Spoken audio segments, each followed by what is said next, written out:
Hello friends, आप सबका एक बार फिर से स्वागत है आपके अपने चैनल इग्नू ऑनलाइन क्लास में। दोस्तों, इस वीडियो में हम लोग सीखेंगे रेसिडेंशियल स्टेटस। तो रेसिडेंशियल स्टेटस का ये पार्ट 1 है और भी कुछ पार्ट्स बनेंगे, तो आप इसको ध्यान से देखिएगा। अगर जो इस पार्ट को आप समझ जाइएगा तो आगे भी जो पार्ट्स बनेंगे रेसिडेंशियल स्टेटस का वो बहुत ही आसान लगने लगेगा। तो सबसे पहले जान लेते हैं रेसिडेंशियल स्टेटस क्या है।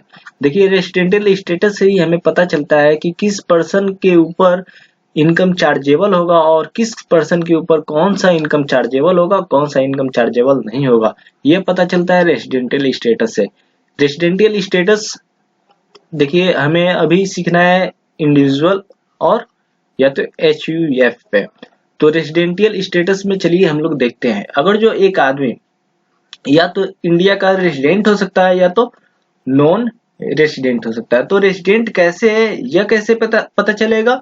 यह पता चलेगा आपको कुछ रूल्स है। अगर जो वह आदमी सेटिस्फाई करता है उस कंडीशन को तो वह रेसिडेंट है। अगर जो वह रूल सेटिस्फाई नहीं करता है वो कंडीशन, तो वह नॉन रेसिडेंट पर्सन कहलाएगा। अगर जो आदमी रेसिडेंट हो गया है तो वह या तो ऑर्डिनरी रेसिडेंट होगा या तो नॉन ऑर्डिनरी रेसिडेंट होगा। क्लियर? तो यह तो था इंडिविजुअल और हिंदू अनडिवाइडेड फैमिली के लिए। अगर जो बाकी जैसे कंपनी हुआ, फर्म हुआ, बॉडी ऑफ इंडिविजुअल हुआ, तो वह या तो रेसिडेंट होगा या तो नॉन रेसिडेंट होगा। वह ऑर्डिनरी और नॉन ऑर्डिनरी रेसिडेंट नहीं होगा। कौन नहीं होगा? कंपनी या तो firm of association of person या तो बॉडी ऑफ इंडिविजुअल। ये सब क्या है? सिर्फ रेसिडेंट हो गए या तो नॉन रेसिडेंट। तो चलिए आगे हम लोग चलते हैं। देखिए, इसके बाद ये कुछ पॉइंट्स है जिसमें से एक पॉइंट है, बस आप ध्यान में रखिए। Citizenship and residential status are two different concept. ठीक है, ये दो अलग अलग चीजें। तो इस चैप्टर को समझते समय जरा कंफ्यूजन हो जाता है, इसलिए क्लियर कर दिए। चलिए, अब यहाँ पे देखिए आपके सामने कंडीशन है। तो यह कंडीशन अगर जो फॉलो कर लेगा वह रेसिडेंट हो जाएगा। वो कंडीशन कौन कौन है? वो कंडीशन में से अगर इन दो कंडीशन में से 1 और 2 में से अगर जो कोई 1 भी फॉलो कर लेता है तो वो रेसिडेंट हो जाएगा। ठीक है, सिर्फ यही अगर जो आप समझ जाते हैं कंडीशन या रूल, तो आपके लिए सवाल बिल्कुल भी कुछ नहीं रहेगा, एकदम इजी हो जाएगा। तो चलिए पहला कंडीशन देख लेते हैं। या तो आदमी 182 दिन इंडिया में रहा हो या तो उससे ज्यादा दिन रहा हो, तो वह क्या हो जाएगा? रेसिडेंट हो जाएगा। बस कहानी यहीं पे खत्म। एक कंडीशन, यानी कि आदमी अगर जो 200 दिन रहा है एक साल में इंडिया में तो वो रेसिडेंट हो जाएगा। 250 दिन रहा तो वो रेसिडेंट हो जाएगा। ठीक है, लेकिन अगर जो मान लेते हो 182 दिन से अगर जो कम है तो उसके लिए भी एक चांस बचता है। वह कंडीशन नंबर दूसरा फॉलो करेगा तो वह क्या हो जाएगा? वह भी रेसिडेंट हो जाएगा। कैसे? बोला गया है क्या कि वह 60 दिन कम से कम इंडिया में रहा हो। कब? प्रीवियस ईयर में। 60 दिन या उससे अगर जो ज्यादा रहा है प्रीवियस ईयर में, और 365 दिन या उससे ज्यादा रहा हो 4 साल प्रीसीडिंग प्रीवियस ईयर में। प्रीसीडिंग प्रीवियस ईयर क्या होता है हम आपको समझा देते हैं। जैसे असेसमेंट ईयर अगर जो हम बात करते हैं, ये 20 21 में अगर जो आप लोग सम करेंगे असेसमेंट ईयर, तो इसके ठीक पीछे होता है प्रीवियस ईयर, यानी कि 19 और 20। ठीक है, ये हो गया previous year. Preceding previous year क्या होता है? 18 17 16 और 15, यानी कि यहाँ पे 19 18 17 और यहाँ पे 16। तो यह पीछे का जो 4 साल आया, ये 19 20 18 19 17 18, ये पीछे का 365 दिन यहाँ पे होना चाहिए। पिछले 4 साल में 365 दिन या इससे अगर जो ज्यादा है आदमी रह रहा है, तब वो कंडीशन दूसरा सेटिस्फाई कर जाएगा। देखिए ध्यान से समझिएगा, यही है आपका सवाल का मूल सार। अगर जो ये आप समझ गए तो सवाल आपके लिए हलवा हो जाएगा, बिल्कुल भी कुछ नहीं रहेगा। तो पहला कंडीशन क्या था? दोनों में से कोई एक कंडीशन सेटिस्फाई करना, सिर्फ एक। यहाँ पे लिखा है एनी वन, यहाँ पे देखिए, और या तो यह या तो यह। पहला में क्या था? 182 दिन या उससे अगर जो ज्यादा आदमी रहता है तो वह रेसिडेंट हो जाएगा। अगर चलिए 182 दिन नहीं है अगर जो वो 60 दिन से भी ज्यादा रह रहा है और पिछले 4 साल में प्रीवियस ईयर के पिछले 4 साल में वह 365 दिन या उससे ज्यादा रहा हो तो वो रेसिडेंट हो जाएगा। अब देखिए इन दोनों में से अगर जो कोई भी कंडीशन जो सेटिस्फाई नहीं करेगा वह क्या होगा, नॉन रेसिडेंट। तो आपको ये सेक्शन याद करना होगा, NSSC who is not satisfying section 6 subsection 1, अगर जो ये नहीं सेटिस्फाई कर रहा है तो उसको हम लोग नॉन रेसिडेंट इन इंडिया की तरह ट्रीट करेंगे। समझ में आ गया इतना। अब चलिए, तो हम लोग क्या सीखे थे कि अगर जो आदमी रेसिडेंट हो जाता है तो उसके भी अंदर 2 फॉर्म आ जाता है, या तो वो रेसिडेंट ऑर्डिनरी रेसिडेंट होगा या तो वो रेसिडेंट होगा और नॉन ऑर्डिनरी रेसिडेंट होगा। तो इसके लिए भी कुछ कंडीशन है, उन कंडीशन को आपको ध्यान से देखना होगा। यह आप समझ गए तो समझिए सवाल खत्म, कुछ नहीं करना है सब में। उसके बाद हम लोग अगला जो देखिए पहला वीडियो हम लोग तो सिर्फ इसी का बनाएंगे, रूल समझेंगे, ठीक है। रूल समझ गए आप तो क्वेश्चन कुछ नहीं है, आपको इस वीडियो के डिस्क्रिप्शन में पीडीएफ मिलेगा, पीडीएफ में जाइएगा, सवाल बनाइएगा। अगर जो आप ये देख लेते हैं, समझ जाते हैं, उसमें आंसर भी है, आपको समझ में आ गया तो बहुत अच्छा, नहीं तो हम फिर वीडियो बनाएंगे। चलिए, तो देखिए अब आदमी रेसिडेंट तो हो गया, अब क्या वो ऑर्डिनरी रेसिडेंट है या नॉन ऑर्डिनरी रेसिडेंट है, यह आपको पता लगाना है। तो उसके लिए देखिए दोनों का दोनों कंडीशन ही फॉलो करना होगा, ए और बी, ठीक है। ऑर्डिनरी रेसिडेंट होने के लिए 2 एडिशनल कंडीशन ही will be treated as resident and ordinary resident, ये दोनों का दोनों कंडीशन फॉलो करना होगा। पहला कंडीशन क्या है, उसे प्रीवियस प्रीसीडिंग ईयर में 10 साल में कम से कम 2 साल उसको रेसिडेंट रहना होगा।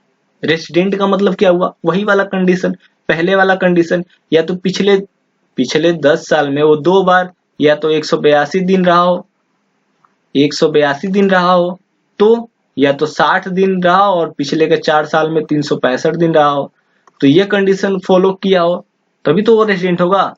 पिछले 10 साल में पूरा चेक करेंगे कि किसी 2 साल में 282 दिन रहा है क्या, पिछले 10 साल में 282 दिन कम से कम 2 बार रहा होगा तो वो रेसिडेंट हो गया। चलिए एक कंडीशन तो फॉलो कर गया।